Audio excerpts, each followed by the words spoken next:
I was a man of reason. A professor of art, I believed only in what I could see and touch. Religion held no appeal for me. I saw it as a crutch for the weak, a fabrication to comfort the fearful.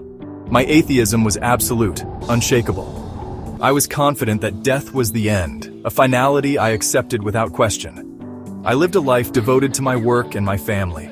I found joy in my art, in the creation of beauty and the exploration of human emotion. I was content in my beliefs, secure in my worldview. I had no need for faith, or so I thought. The universe in my mind was a cold, indifferent place.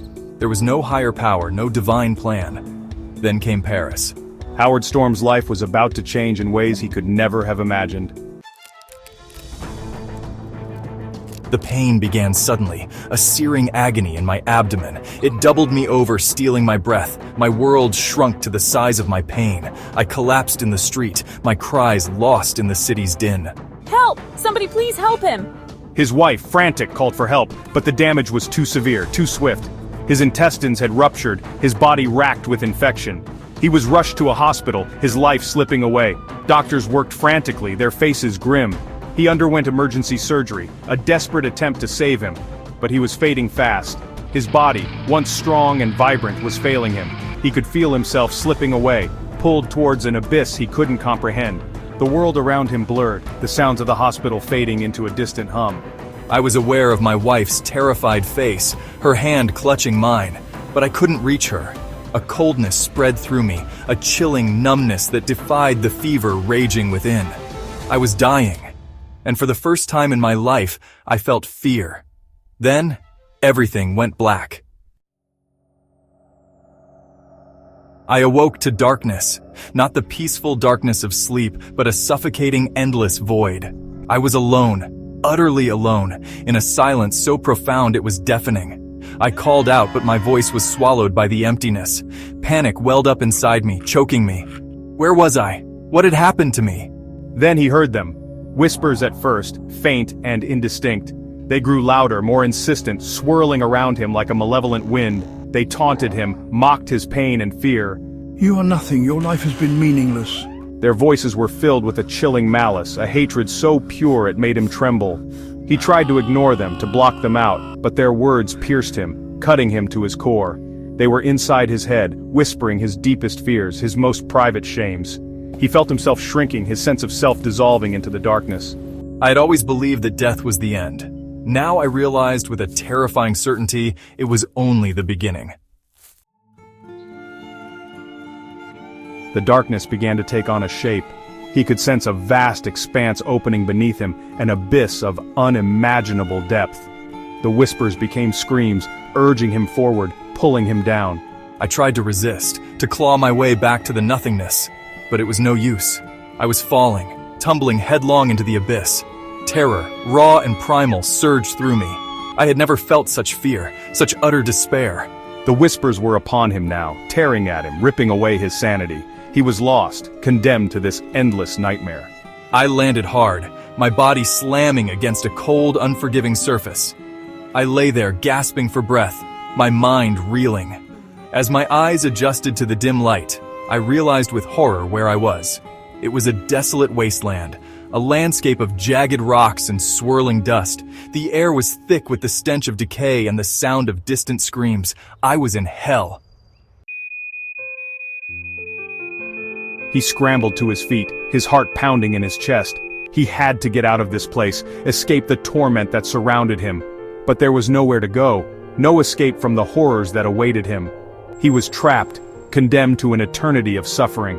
As the creatures of darkness closed in, their eyes burning with hatred, a single word escaped my lips. A word I never believed in. A word I had always mocked. But in that moment of utter desperation, it was the only word I could utter. Jesus. The word echoed through the wasteland, a beacon of hope in the darkness. The creatures recoiled, their eyes filled with fear. And then, a light appeared. A single point of brilliance in the overwhelming darkness. It grew, expanding until it filled his vision. A warmth spread through me, chasing away the coldness, the fear. I had never felt such peace, such overwhelming love. I knew, with a certainty that defied all reason, that I was in the presence of God. He found himself standing before a brilliant light, a source of such love and compassion that it brought him to his knees. He felt no judgment, only an overwhelming sense of understanding. As I gazed into the light, I saw my life unfold before me. Every action, every word, every thought was laid bare. I saw the pain I had caused, the love I had rejected. I saw my own selfishness, my pride, my arrogance. I saw the man I had been, and I was ashamed.